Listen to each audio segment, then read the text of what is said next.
Wolf, you are an expert in intellectual property. Unfortunately, one of the fields where we don't have many experts here in Florence, and that's why your presence is so valuable here. And there were, I remember back in the 90s, early 90s, there was a lot of, I wouldn't say acrimony, but some sort of, let's say, worry to what extent the WTO would be in position to deal with disputes in the field of intellectual property. 17 years later, what is your experience? Well, let me first say that I think the view of the TRIPS agreement has changed quite significantly since that time. While, as you say, at the time there was quite some skepticism about the proper place of IP rules in the WTO. Interestingly, now the TRIPS agreement has become a point of reference that is cherished by most of those who've signed it vis-à-vis much more demanding levels of IP protection that are asked in bilateral treaties. So the overall view of the TRIPS agreement and its role in the WTO has changed quite significantly. With respect to dispute settlement in the context of the TRIPS agreement, first, there haven't, despite some fears in that regard, been very many disputes.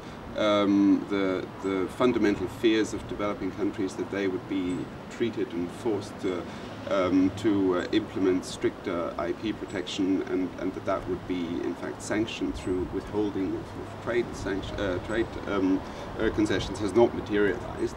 So most of the cases have in fact dealt with interpretative questions between developed countries.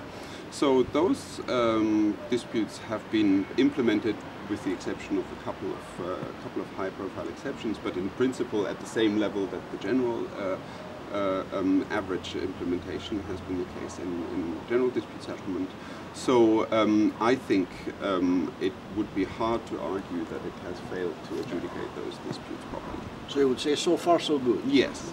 I would say that actually the most interesting disputes regarding the TRIPS agreement are yet to come.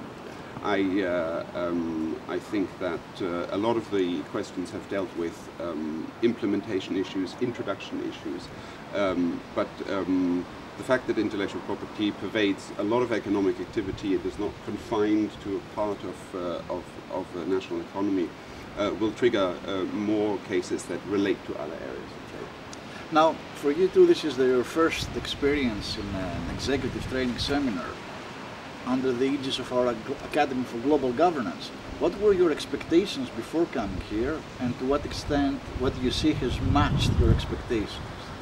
Well, I can say that I was impressed by the selection and combination of different backgrounds of people who are attending, which makes for a pretty high level of audience, which I think in some way matches the requirements for talking about the TRIPS agreement, because TRIPS itself requires the cooperation of a lot of different government agencies or parts of society to make it work properly in the national economy. So I think that's to be recommended.